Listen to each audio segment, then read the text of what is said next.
안녕하십니까, 조백스 김주환입니다. 제가 지난달에는 어떻게 페인트로 상대방을 잘 사기를 칠까, 속일까, 그 부분에 대해서 알아봤는데요. 오늘은 꼭 우리가 어떤 탑법의 구사 능력만 가지고 상대를 속일 수 있는 게 아니고요. 다른 방법들이, 이색적인 방법들이 좀 있습니다. 오늘은 제가 여러분들한테 공격을 잘하는 공격수보다 게임의 운영을 잘하는 공격수, 그리고 게임의 운영을 잘하면서 이기는 게임을 하려면 이것도 또 사기를 쳐야 됩니다. 그래서 우선은 전제 조건이 있어요. 여러분들이 사기를 좀 잘 치시려면 우선은 C는 누구나 다 찰 수 있죠. A도 좀 잘 차셔야 되지만 B킥, A킥, C킥을 세 가지의 방향을 내가 자유자재로 보내실 수 있어야 되고요. 거기에다가 B킥 자세에서 발랄 페인트를 넣고 안쪽 차면서 연타를 넣고 A를 차면서 비빈다든가 떨구는 어떤 페인트가 1+1 상품으로 가져가면서 속여야지, 단순하게 A 차고 B 차고 C 차면서 생뚱맞게 페인트를 놓으면 연결고리가 안 생깁니다. 그래서 그거를 1+1으로 좀 가져가는, 기본적으로 내가 코스를 찰 수 있는, 그 다음에 또 하나는 다양한 타법을 구사 능력이 좀 필요합니다. 그게 없으면 속이는데 한계가 좀 있어요. 그리고 더 중요한 거는 우리가 이제 공격수들이 대부분 세게만 차려고 하잖아요. 세게 차는 것도 중요하지만 내가 원하는 데다 세게 차실 수 있는 기본적인 어떤 베이스가 있어야 상대를 잘 속일 수 있습니다. 그러면 우리가 어떻게 상대를 속일 건지, 우선은 시선에 대한 페이크. 자, 그게 무슨 말이냐면 여러분들이 서브를 넣더라도 내가 자수비한테 서브를 넣을 거예요. 근데 시선을 자수비를 보고 서브를 넣으면 자수비가 눈치를 좀 챌 수가 있어요. 그래서 자수비한테 넣을 때는 누구를 쳐다보세요? 자, 무수비를 한번 쳐다보시고 자수비한테 넣으시면 돼요. 근데 초보자가 아닌 이상 우리가 살면서도 마찬가지지만 꼭 눈으로 봐야 아는 게 아니고요. 자, 시선은 우수비를 봤어요, 상대편. 근데 몸은 어떻게 놔둬요? 몸으로 보는 거죠. 몸으로 자수비 쪽을 잡아놓으면 되는 거예요. 그래서 굳이 시선은 자수비한테 둘 필요 없이 몸으로만 자수비 쪽으로 잡아놓고 서브를 넣게 되면 공은 자수비로 갑니다. 그래서 여러분들이 시선에 대한 페이크가 또 왜 중요하냐면, B킥을 찼어요. B킥을 찰 때는 공격수를 보지 말고 차세요. 몸으로만 잡아놓고 차면 B킥이 나와요. 근데 언제 보셔야 되냐면, 내가 공격수 눈을 보고 발랄 페인트를 놓으면 공격수는 또 자기한테 눈이 마주쳤기 때문에 사실 들어오기가 쉽지가 않아요. 그래서 이거는 시선에 대한 페이크입니다. 그리고 또 하나는 동작에 대한 페이크. 우리가 페인트를 놓을 때 예를 들어서 뭐 역회전 페인트를 놓는다고 했을 때 여기서 편하게 그냥 이렇게 하면 상대가 눈치를 챕니다. 그럼 어떻게 하셔야 돼요? 페인트를 놓으실 때는 좀 더 동작을 크게 가져가려고 동작을 취해놓잖아요. 그럼 상대방 입장에서 세게 때릴 것처럼 느껴지는 거죠. 그래서 동작을 최대한 크게 잡아놓고 여기서 어떻게 해요? 이렇게 페인트를 놓으시면 페인트가 안 들어가네요.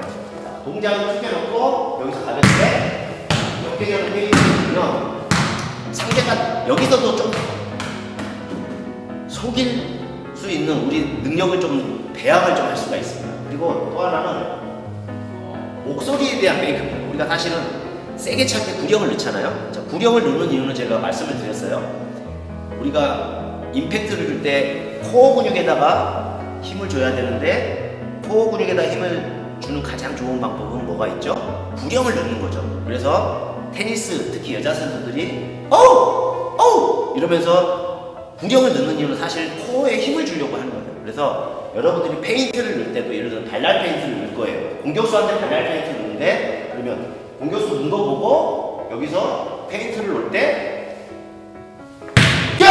하면서 목소리를 넣어주면 목소리가 큰 소리가 나가잖아요. 그럼 상대방이 깜짝 놀라서 순간 경직이 될 확률이 높고, 목소리가 크기 때문에 자동 반응으로 뭐가 나와요? 아, 세게 때리겠다라는 그런 이 오해를 만들어주게 해줄 수 있는 거죠. 그래서 우리가 상대를 속일 때 시선에 대한 페이크, 동작에 대한 페이크, 그 다음에 목소리에 대한 페이크를 좀 가져가시면 좋고요. 그 다음에 이제 또 하나 어떤 전략적인 부분에서 중요한 건데요.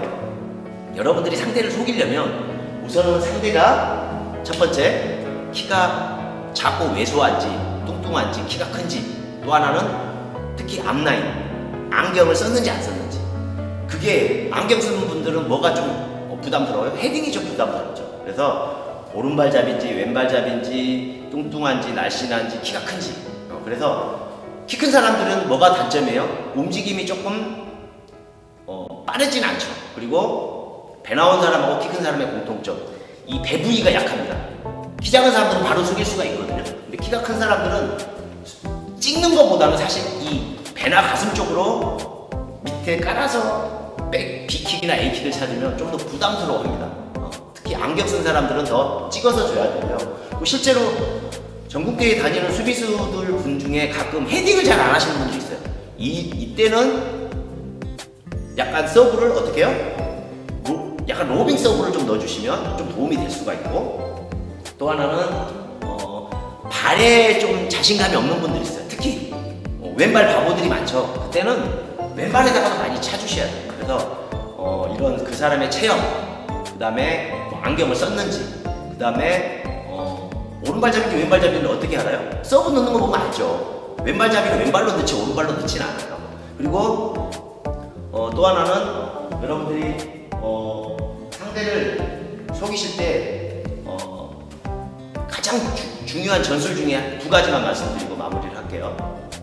우리가 게임을 이기고 있어요. 그러니까 상대가 밀리기 때문에 뭘 하죠? 작전 타임을 하죠. 그러면 작전 타임을 할 때 사실은 상대가 이야기하는 게 들려요. 야, 페인트는 네가 무조건 페인트만 따라. 네가 그럼 열어줘라. 그럼 그걸 듣고 있으셔야 돼. 다 들려요. 그러면 페인트만 따라고 했던 사람한테는 뭘 쳐야 돼요? 그냥 밀어버려야 돼요.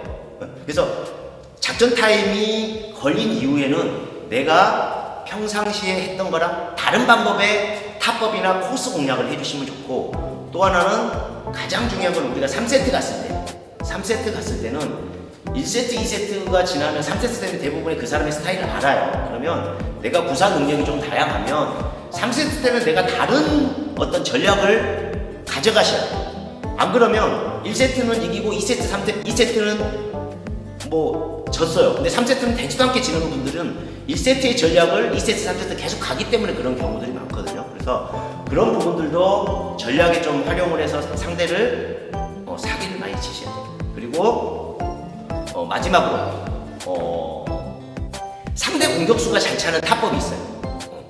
예를 들어서 넘어차기를 잘한다든가, 아니면 그 사람의 그 상대 공격수의 어떤 특화된 공격 기술이 있으면 나는 그 공격수가 약간 다른 거를 해야 돼요. 그래서 기교가 좋은 공격수한테는 뭘 해야 돼요? 파워로 밀어내야 됩니다. 파워 있는 공격수는 뭘 해야 돼요? 기교로 괴롭혀야 돼요. 그런 전략과 전술을 좀 가져가시면 상대를 좀 많이 괴롭히실 수가 있어요. 그래서 여러분들이 그냥 단순하게 공만 세게 차고 그게 중요한 게 아니고, 상대방한테 영향을 줄 수 있는 어떤 구사 능력을 키울 수 있다면 여러분들이 훨씬 사기를 치면서 잘 사는, 잘 이기는, 실력을 향상시키는 그런 조건이 될 겁니다.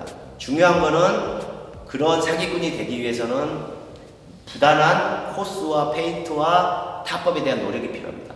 그래서 그런 노력이 필요하신 분들은 언제든지 조코픽스로 방문해 주시면 감사하겠습니다. 감사합니다.